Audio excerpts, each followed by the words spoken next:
Hello વિદ્યાર્થી મિત્રો, આગળના વિડીયોમાં આપણે જોઈ ગયા કે નન્સ ઇક્વેશન કેવી રીતે આવે છે, ક્યાંથી બને છે, બરાબર. અને નન્સ ઇક્વેશનમાં આપણે કઈ રીતે લખી શકીએ છે. આજે આપણે જોવાના છે કે નન્સ ઇક્વેશન જે છે એ કોઈપણ કોષ માટે કઈ રીતે લખી શકાય છે. હવે કોષમાં જે આયન્સ આવેલા હોય છે તેનું રિડક્શન માટેનું રિએક્શન લખીએ તો એક કોમન રિએક્શન લખીએ છીએ જે આયનનું રિડક્શન માટેનું રિએક્શન છે. એટલે કે તમે અહીંયા જોઈ શકો છો કે m⁴n+ એટલે mn પ્લસ એક્વેયસ એટલે જે પણ કોષમાં દ્રાવણ હોય છે તે દ્રાવણમાં રહેલા આયન. હવે રિડક્શન રિએક્શન લખવાના છે એટલે આપણે plus n electron n number of electron જે છે એ આમાં ઉમેરો કરીએ છીએ. એટલે એમાંથી શું થશે તો m સોલિડ મળે છે. તો હવે અહીંયા તમે જોઈ શકો છો કે આ એક રિડક્શન રિએક્શન આપણે લખ્યું છે. હવે આ રિડક્શન રિએક્શન માટે જો આપણે નન્સ સમીકરણ લખવું હોય તો નન્સ સમીકરણ આપણે આ રીતે લખી શકીએ. એટલે કે em⁴n+m solid is equal to E0 m⁴n+m solid minus RT/NF ln. હવે અહીંયા કેસી આપણે લખવાનો રહે છે. કેસી ઇઝ ઇક્વલ ટુ શું આવે તો નિપજની સાંદ્રતા ભાગ્યા પ્રક્રિયકની સાંદ્રતા. તો અહીંયા રિએક્શનમાં નિપજ શું છે m સોલિડ અને જે પ્રક્રિયક જે છે તે mn+ છે. તો આપણે અહીંયા m સોલિડની સાંદ્રતા ભાગ્યા mn+ એક્વિયસની સાંદ્રતા આ રીતે લખી શકીએ છીએ. હવે જો આ પ્રક્રિયામાં જે પણ સોલિડ છે તેની સાંદ્રતા એકમ લઈએ તો હવે આની સાંદ્રતા આપણે એકમ લઈએ એટલે કે આની જગ્યાએ આપણે 1 લખીએ તો સમીકરણને આપણે નીચે મુજબ લખી શકીએ છીએ. Emn+m solid is equal to E0 mn+m solid minus RT/NF ln. હવે આ જે છે m સોલિડની સાંદ્રતા આપણે એકમ લઈએ એટલે કે 1 લખીએ અને છેદમાં mn+ એક્વિયસની સાંદ્રતા. તો આ રીતે લખી શકાય છે. એટલે કે કોઈ પણ એક રિડક્શન રિએક્શન માટે નન્સ સમીકરણ આપણે અહીં દર્શાવ્યા મુજબ લખી શકીએ છે. તો વિદ્યાર્થી મિત્રો, હવે આપણે જો વિદ્યુત રાસાયણિક કોષની વાત કરીએ એટલે કે ડેનિયલ કોષની વાત કરીએ તો તેમાં 2 અર્ધકોષ આવેલા હોય અને બંને અર્ધકોષમાં એક અર્ધકોષમાં Cu2+ આયન સ્વરૂપે હોય છે અને બીજા અર્ધકોષમાં Zn2+ આયન સ્વરૂપમાં હોય છે. હવે આપણે જો વિદ્યુત રાસાયણિક કોષ માટે એટલે કે ડેનિયલ કોષ માટે જો નન્સ સમીકરણ લખવું હોય તો તે કઈ રીતે લખી શકીએ એ સ્ટેપ બાય સ્ટેપ આપણે અહીંયા જોવાના છે. તો સૌપ્રથમ આપણે Cu2+ વાત કરીએ તો Cu2+ દ્રાવણમાં હશે અને તેનું રિડક્શન થશે અને તેના માટે આપણે જો નન્સ સમીકરણ લખવું હોય તો કઈ રીતના લખી શકીએ છીએ તે આપણે જોઈએ. તો Cu2+ જે છે વિદ્યુત રાસાયણિક કોષમાં કેથોડ પાસે Cu2+નું રિડક્શન થાય છે અને તેનું રિડક્શનનું રિએક્શન આપણે અહીં મુજબ લખી શકીએ છીએ. એટલે કે Cu2+ + 2 ઇલેક્ટ્રોન માઇનસ માંથી Cu સોલિડ. તો ઉપર આપણે જે મુજબ જોઈ ગયા તે રીતે આ રિડક્શન રિએક્શન માટે નન્સ સમીકરણ લખવું હોય તો અહીં નીચે મુજબ લખી શકીએ છે. Cu2+ Cu is equal to E0 Cu2+ Cu minus RT/NF. હવે અહીંયા n ઇઝ ઇક્વલ ટુ કેટલા આવશે તો એન શું છે? એન આગલા વિડીયોમાં આપણે જોઈ ગયા કે એન જે છે તે જે પણ ઇલેક્ટ્રોનની હેરફેર થાય છે તે ઇલેક્ટ્રોનની સંખ્યા. તો આ રિએક્શનમાં અહીં તમે જોઈ શકો છો કે n ઇઝ ઇક્વલ ટુ 2 છે, એટલે કે આપણે અહીં લખી શકીએ 2f અને ln અહીંયા આવશે 1/Cu2 ની સાંદ્રતા. તો આ મુજબ આપણે કેથોડ પાસે જે પણ વિદ્યુત રાસાયણિક કોષમાં Cu2 નું રિડક્શન થાય છે અને એ રિડક્શન માટેનું નંદ સમીકરણ લખી શકીએ છીએ. તે જ રીતે જો આપણે Zn2 આયનનું રિડક્શન માટેનું રિએક્શન લખીએ તો Zn2 એનોડ પાસે આવેલો હોય છે, એટલે કે એનોડ પાસે એનું આપણે રિડક્શન રિએક્શન લખીએ તો એટલે કે Zn2 પ્લસ 2 ઇલેક્ટ્રોન માઇનસ માંથી Zn સોલિડ મળે છે. તો હવે આના માટે આપણે નંદ સમીકરણ લખવું હોય તો ઉપર જે રીતે Cu2 માટે લખ્યું તે જ રીતે E Zn2 Zn is equal two E0 Zn2 Zn minus RT upon NF. હવે અહીંયા n કેટલા આવશે તો 2, એટલે 2f ln હવે 1/Zn2 ની સાંદ્રતા. તો આ રીતે આપણે વિદ્યુત રાસાયણિક કોષમાં જે Zn2 અને Cu2 દ્રાવણમાં આયન સ્વરૂપે હોય છે તેના રિડક્શન રિએક્શન લખ્યા અને એ રિડક્શન રિએક્શન પરથી એને લગતા નંદ સમીકરણ આપણે અહીં નીચે મુજબ લખ્યા છે. તો તમે અહીંયા જોઈ શકો છો કે કઈ રીતે આપણે લખ્યું છે. તો વિદ્યાર્થી મિત્રો, આપણે અહીંયા આ જે લખ્યું છે તે બે વિદ્યુત ધ્રુવોના રિડક્શન પોટેન્શિયલના મૂલ્ય લખ્યા છે. તો હવે વિદ્યુત ધ્રુવના રિડક્શન પોટેન્શિયલ વચ્ચેના તફાવતને આપણે કોસ પોટેન્શિયલ તરીકે ઓળખાવી શકીએ છે. તો હવે આપણે કોસ પોટેન્શિયલ એટલે શું તે જોઈએ અને આ સમીકરણ નંદ સમીકરણ પરથી કોસ પોટેન્શિયલ કઈ રીતે લખી શકાય તે જોઈએ. હવે તમને કોસ પોટેન્શિયલ માટેનું સૂત્ર ખબર છે.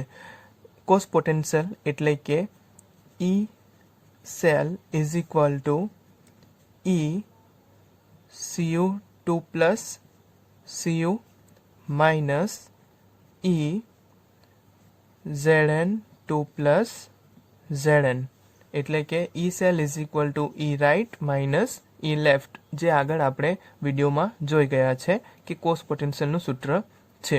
હવે E Cu2 Cu એટલે કે આ જે છે એ કિંમત આપણે અહીંયા મૂકવાનું છે અને E Zn2 Zn એટલે કે આ જે કિંમત છે E Zn2 Zn એટલે કે આ તે આપણે અહીંયા મૂકવાના છે. તો આ સમીકરણમાં E Cu2 Cu અને E Zn2 Zn ની કિંમત મૂકતા નીચે મુજબ લખી શકીએ છીએ.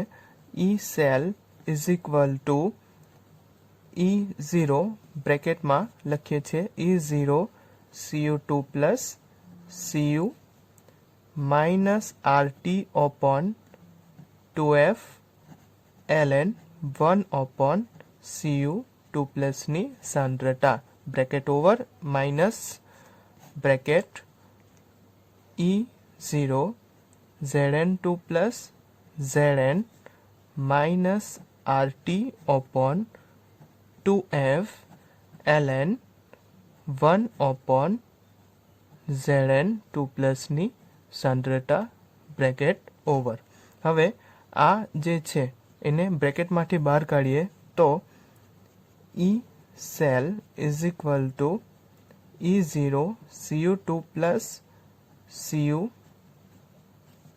Minus RT upon 2f ln 1/Cu2 ની સાંદ્રતા માઇનસ E0 Zn2 Zn. હવે આને બ્રેકેટમાંથી આપણે બહાર કાઢીએ છીએ એટલે માઇનસ માઇનસ પ્લસ થઈ જશે અને RT open 2F ln 1 open Zn2 પ્લસની સાંદ્રતા. તો આ રીતે આપણે લખી શકીએ છીએ. હવે આપણે E0 Cu2 પ્લસ Cu અને E0 Zn2 પ્લસ Zn ને સાઈડ પર લઈ લઈએ. એટલે E cell is equal two E0 Cu2 plus Cu minus E0 Zn2 plus Zn, હવે minus RT open 2F ln 1 open Cu2 plus minus ln 1 open Zn2 plus આ રીતે લખી શકીએ છીએ. છે કે E0 Cu2 plus Cu minus E0 Zn2 plus Zn છે એની જગ્યાએ આપણે E0 સેલ લખી શકીએ છીએ. એટલે કે પ્રમાણિત કોષ પોટેન્શિયલ લખી શકીએ છીએ. એટલે E સેલ એટલે કે કોષ potential is equal two E0 cell, જે E0 Cu2 plus Cu minus E0 Zn2 plus Zn પરથી આપણે એનો પ્રમાણિત કોષ પોટેન્શિયલ લખીએ છીએ, માઇનસ RT ઓપન 2F. હવે આ ln 1 open Cu2 plus minus ln 1 open Zn2 પ્લસની સાંદ્રતા દર્શાવેલી છે. તો અહીંયા આપણે લખીએ તો ln 1 open Cu2 plus open 1 open Zn2 પ્લસની સાંદ્રતા આ રીતે લખાશે. તો હવે આ Zn2 પ્લસ ઉપર જશે અને આ Cu2 પ્લસ જે છે એ નીચે લખીએ તો સમીકરણ અહીં નીચે મુજબ લખી શકાય છે. E cell is equal two E0 cell minus RT open 2F ln Zn2 પ્લસની સાંદ્રતા ઓપન Cu2 પ્લસની સાંદ્રતા. તો વિદ્યાર્થી મિત્રો, અહીંયા આ જે છે વિદ્યુત રાસાયણિક કોષ એટલે કે ડેનિયલ કોષ માટેનું નંદ સમીકરણ છે. આ જે અહીંયા પ્રક્રિયા દર્શાવવામાં આવી છે એ વિદ્યુત રાસાયણિક કોષમાં થતી રેડોક્સ પ્રક્રિયા છે. તો તમે અહીંયા આ રેડોક્સ પ્રક્રિયા માટેનું નંદ સમીકરણ અહીંયા સાબિત થયું છે, જેમાં તમે જોઈ શકો છો કે નિપજની સાંદ્રતા અહીંયા ઉપર લખવાની હોય છે આપણે. એટલે કે આ નિપજ એટલે કે Zn2 પ્લસ એક્વિયસની સાંદ્રતા આપણે અહીંયા ઉપર લખી છે, ભાગ્યા Cu2 પ્લસની સાંદ્રતા એટલે કે પ્રક્રિયકની સાંદ્રતા, જે તમે આ વિદ્યુત રાસાયણિક કોષની રેડોક્સ પ્રક્રિયામાં Cu2 પ્લસ પ્રક્રિયક બાજુ જોઈ શકો છો. તો આ રીતે નંદ સમીકરણ કોઈપણ વિદ્યુત રાસાયણિક કોષ માટે લખી શકાય છે. એટલે કે E cell is equal two E0 cell minus RT open 2F ln Zn2 plus open Cu2 plus. અહીંયા E સેલ જે છે એ કોષ પોટેન્શિયલ છે, E0 સેલ એ પ્રમાણિત કોષ પોટેન્શિયલ છે. R આગલા વિડીયોમાં આપણે જોઈ ગયા છે કે R જે છે વાયુ અચળાંક છે, T તાપમાન છે. અહીંયા 2F 2 જે છે Nની કિંમત મૂકવામાં આવી છે. N એટલે કે જેટલા પણ ઇલેક્ટ્રોનની હેરફેર થતી હોય તે, એટલે કે ઓક્સિડેશન અને રિડક્શન રિએક્શનમાં જે પણ ઇલેક્ટ્રોનની હેરફેર થતી હોય તે અહીંયા આપણે લેવાનું હોય છે. F ફેરાડે અચળાંક છે અને ln Zn2 પ્લસ એટલે કે નિપજની સાંદ્રતા ભાગ્યા Cu2 પ્લસ એટલે કે પ્રક્રિયકની સાંદ્રતા અથવા તો નિપજના આયનની સાંદ્રતા અને પ્રક્રિયકના આયનની સાંદ્રતા આપણે લખી શકીએ છીએ. હવે વિદ્યાર્થી મિત્રો, આપણે આ નંદ સમીકરણમાં R, T અને Fની કિંમત મૂકીએ તો E cell is equal to E0 cell minus R એટલે કે R ની કિંમત આવશે 8.314 ઇન્ટુ T એટલે કે કેલ્વિનમાં લેવાનું છે એટલે 298 લેવાશે અને 2 ઇન્ટુ F બરાબર આપણે 96,500 લખીએ છે જે ફેરાડે અચળાંકની કિંમત છે અને ln Zn2 ની સાંદ્રતા અપોન Cu2 ની સાંદ્રતા. હવે અહીંયાથી આપણે ln કાઢીએ અને log મૂકશું તો સમીકરણ નીચે મુજબ લખી શકાય છે એટલે કે E cell is equal to E0 cell minus 2.303. અહીંયા આપણે ln ની જગ્યાએ log લખવાના છે એટલા માટે આગળ અહીંયા માઇનસ 2.303 લખીએ છે ઇન્ટુ 8.314 R ની કિંમત છે ઇન્ટુ 298 કેલ્વિનમાં તાપમાન દર્શાવે છે ભાગ્યા 2 ઇન્ટુ 96,500 F ની કિંમત બતાવે છે અને અહીંયા લખાશે log Zn2 ની સાંદ્રતા અપોન Cu2 ની સાંદ્રતા. હવે આ જે છે આટલી કિંમતનો આપણે સોલ્વ કરીએ તો આટલી કિંમતને આપણે સોલ્વ કરશું તો આપણને આન્સર મળશે આ રીતે E cell is equal to E0 cell minus 0.059 divided by 2 log Zn2 ની સાંદ્રતા ભાગ્યા Cu2 ની સાંદ્રતા. તો આ રીતે તમે નંદ સમીકરણ લખી શકો છો. હવે તમને એક્ઝામમાં દાખલા જે પૂછાય છે નંદ સમીકરણ પરથી તે કઈ રીતે પૂછાય છે તો તમને કોઈ પણ એક કોષ આપી દેવામાં આવશે અને તે કોષમાં તમને કેટલીક વાર જે પણ આયન છે તેની સાંદ્રતા આપી દેવામાં આવશે એટલે કે આ જે સાંદ્રતાની કિંમત છે એ તમને આપી દેવામાં આવશે અને કેટલીક વાર એમ કહેશે કે કોષ પોટેન્શિયલ શોધો, ઈ સેલ શોધો. પ્રમાણિત કોષ પોટેન્શિયલ પણ આપી દેવામાં આવશે. ત્યારે તમારે પ્રમાણિત કોષ પોટેન્શિયલ અને આયનની જે સાંદ્રતા છે એના કિંમત આમાં મૂકીને તમારે કોષ પોટેન્શિયલ શોધવાનો રહેશે. કેટલીક વાર તમને કોષ પોટેન્શિયલ આપી દેશે અને પ્રમાણિત કોષ પોટેન્શિયલ શોધવા કહેશે. કેટલીક વાર એવું પણ બની શકે કે તમને આ કોષ પોટેન્શિયલ અને પ્રમાણિત કોષ પોટેન્શિયલની વેલ્યુ જે છે કિંમત આપી દેવામાં આવશે અને આ બેમાંથી કોઈ પણ એક આયનની સાંદ્રતા તમને આપી દેવામાં આવશે અને બીજા આયનની સાંદ્રતા તમારે શોધવાની રહેશે. તો આ રીતે એક્ઝામમાં તમને આ જે નંદ સમીકરણ છે તેના પરથી દાખલા પૂછાવાની શક્યતા છે અને ખૂબ જ ઇમ્પોર્ટન્ટ છે. નંદ સમીકરણ એક્ઝામની દ્રષ્ટિએ ખૂબ જ ઇમ્પોર્ટન્ટ છે.